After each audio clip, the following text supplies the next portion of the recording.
si magaling. Good morning, Doc. Mabuhay ka. Si Noriel Aragon, gising na rin, at si Dr. Katli at si Rachel, masayang nanunood sa atin every weekday and even during weekends. Katambal ng kape at almusal. Thank you. Ito habang humihigop kayo ng mainit na kape at kumakain ng almusal, pakinggan po natin si Attorney Benjamin Tolosa Jr., legal spokesperson po ng House Prosecution Team and one of the counsels for the prosecutors. Magandang umaga sa inyo, Attorney Jay. Magandang umaga din, Sir Alvin, and magandang umaga din sa lahat ninyong tigapakinig. Salamat ulit sa pag-imbita. Opo. Do you take it as a victory yung naging desisyon po ng impeachment court kahapon, bagamat hindi po lahat ng hiling ninyo ay pinagbigyan, pero nevertheless, para bang panalo pa rin kayo?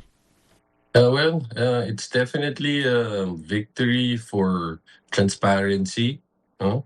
For truth and accountability, na napaka-significant win ho nito, no? Para sa ngayon makikita na natin, no, yung hinahangad natin na buong katotohanan patungkol dito sa kabuuang yaman ng Vice Presidente. Opo, punta po tayo doon sa hindi pinayagan, ano po, kagaya halimbawa ng dollar account.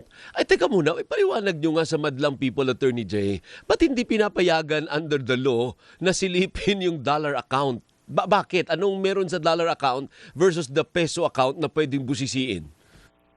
Well, yung law ho kasi governing foreign currency deposits, absolute ho kasi, no, yung secrecy niya, no, or confidentiality.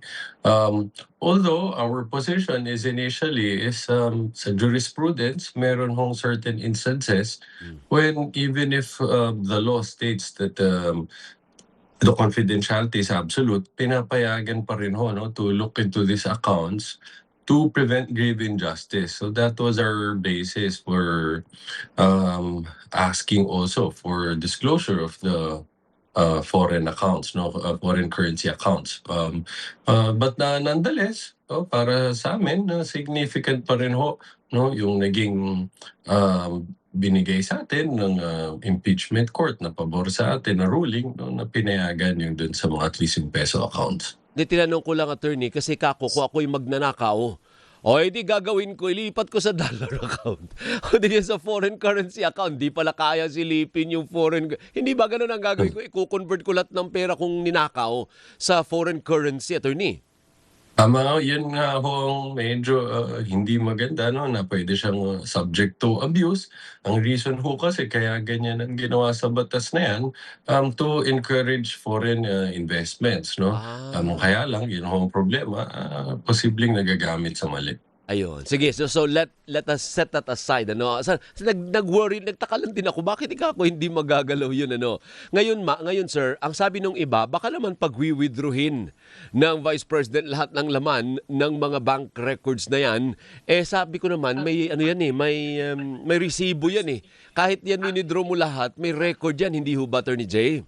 Tama ho, kahit ngayon ho niya i-withdraw dun sa hiningi ho natin na period, no, from 2007 until 2025, intact na ho yung records doon kung ano yung linalaman ng bank accounts during those periods. At paano po itatahi, paano pagtatagni-tagniin yung bank records, yung SALN, yung BIR, at saka yung AMLAC records to create a picture to prove your point? Oo, dahil gagamitin ho namin yan to prove yung allegation namin sa aming articles of impeachment, no? Na kapag tinignan natin itong SALN niya, no, again for the benefit ho ng ating mga tagapakinig, ito ho yung dokumento na required lahat ng public officials and officers i-submit every year, no? Nakalagay ho doon yung kabuuang yaman nila, total assets, liabilities, and net worth, no? Makikita natin ang total assets declared by the Vice President is just around 80 million pesos. Okay, ngayon, ibabangga naman ho natin sa BIR documents. Magkano ang dineklarang kinita ng Vice Presidente sa same na mga periods na ito. At ultimately, ibabangga din ho natin dun sa mga bank accounts niya, no? So doon natin makikita magkano ba talaga ang kabuuang yamang pumasok dito sa accounts ng Vice Presidente at ng kanyang asawa sa mga parehong panahon na ito. Alalahanin natin dun sa AMLAC reports, ang lumabas, mayroong financial transactions worth 6.7 billion pesos, no? So, ngayon, ang mahalagang matignan dito, out of 6.7 billion, magkano dyan yung mga fresh inflows? No, meaning talagang pumasok na account niya, hindi lang interbank transfer or from one account of the respondent to her another account, no? Ibig sabihin talagang bagong perang pumasok talaga. So diyan natin makikita tong same period na to, magkano ang pera na nakuha niya, no, na kabuuang yaman na nagkaroon siya for the same period. Opo. Pero ito naman, hindi na po puwedeng tumanggi po yung bangko, yung AMLAC at saka yung BIR sa request. Ano po? Kasi di ba yung BIR sabi dati, hindi, walang consent. At saka kung kailangan ng presidente, umuo dyan. Yun lang yung kondisyon para maibigay namin yung records. With this decision, wala na pong balakid. Well, with respect to the BIR and AMLAC, wala na hong kondisyon ano, para bago sila sumunod. Dito naman sa BIR, may subject to condition yung grant ho ng subpoena ng impeachment court. Nakalagay ho doon, para tanggapin ng impeachment court itong submission, itong BIR filings, kailangan mag-comply ang BIR dun sa mga exceptions under the law. And isa ho dun sa mga exceptions dyan, as previously discussed, the impeachment court itself is for the BIR to request the consent of the President, no, para sa disclosure nitong BIR filings na to. So ibig sabihin, hindi na po ang prosecution ang didiretso sa Malacanang to request for it, but it's now the BIR's duty to do it. Tama ho yan, Sir Alvin. Okay, sige. Ngayon, hindi naman po fatal yung mga tinanggihan po, no? Kasi unang-una tinanggihan, hindi bawal yung foreign currency deposit. Pangalawa, may ilang companies na hindi bawal yung silipin. Ano, sa BIR, pati na rin sa bangko. Ano po? Ito ba ay matindi ang epekto sa magiging diskarte ninyo to prove your allegation? Hindi naman ho, dahil ang substantial na ho yung amounts na mapapakita natin, no, dahil dun sa mga subpoena na grant in our favor, no.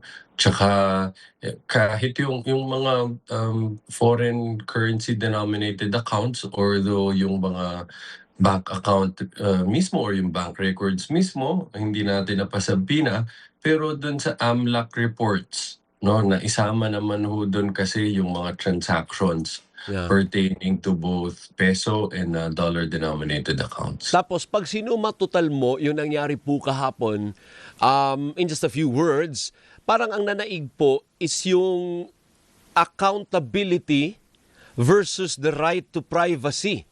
Parang ganun, ano, in so many words, attorney, mas nangibabaw po yung accountability if you are a government official.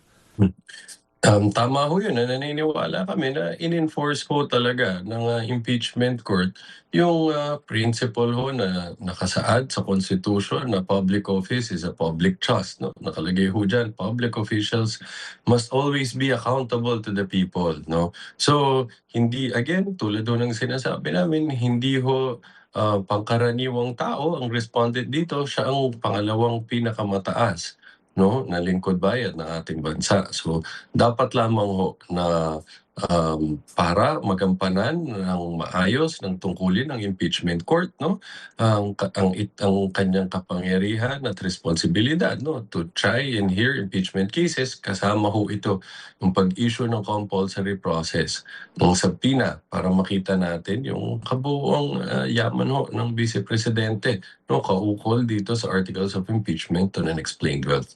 Okay, and one last, because we're running out of time, ano po yung expectation ninyo today sa ating mga kababayan? Babalik po tayo sa Article 4 kasi kahapon Article 2 yung pinag-uusapan. Ano po? Babalik po tayo. May last testigo pa po for the Article 4.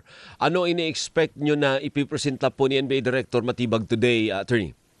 Alalahanin ho natin na during the testimony ho, no, ni Regional Director, no, Attorney Lotoc, merong mga konting katanungan, no, na hindi pa niya nasagot, which is pag tinatanong ko siya, ano yung mga naging follow-up investigation ng NBI tungkol dito sa tao na kinausap ng Vice Presidente para patay ng Presidente, na itong tao na to ay sinabi niya ay pumayag na sa ganito kasunduan.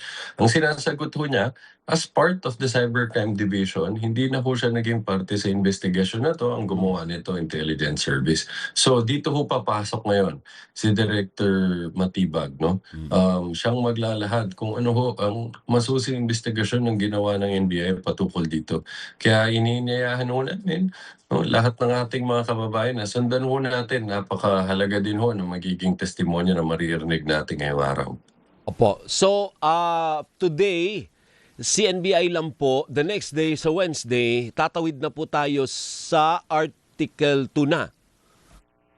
Kung tayo ho ay mapagbibigyan na matapos na, no, today yung buong testimony ni NBI Director Matibag, no, yung direct, cross, and if necessary, redirect and recross, pwede na ho tayong pumunta sa confidential funds bukas. No? Wednesday. At wala pong problema ang prosecution pag nilipat po ng alas 10 ng umaga hanggang alas 2, alas 3 ng hapon. Okay lang sa inyo na mag-change ng schedule. Walang conflict. Well, we will submit to the discretion of the impeachment court kung yan ho ang schedule na mas gugustuhin ho nila. Okay, maraming salamat, attorney, ha. May mukhang may hearing. Hindi, may hearing nga din pala, no? Kasi ayos na yung book ni attorney. Mukhang ready for action na kagad si attorney Jay. At alas 7 pa lang ng umaga, ha. Basta kayo, Sir Alvin, naging bukas ho linya natin. Maraming nagtitext kagad. Sabi, sino yung pogi attorney kasama niyo? Si attorney Jay po yan, ha. He woke up like that. Pagising niya, ganyan kagad ang hair niya. Salamat ho dun sa nanay ko na nag-text sa inyo, siya ho yan. Thank you, attorney Jay. Mabuhay po Maraming kayo. salamat, Sir Alvin. Si attorney Benjamin Tolosa Jr., ang legal spokesperson po ng House Prosecution Team at one of the counsels of the prosecutors. Teka muna, yung bago yung Radyo Patrol balita natin, sino ba nandyan? Pautsensa ba nandyan?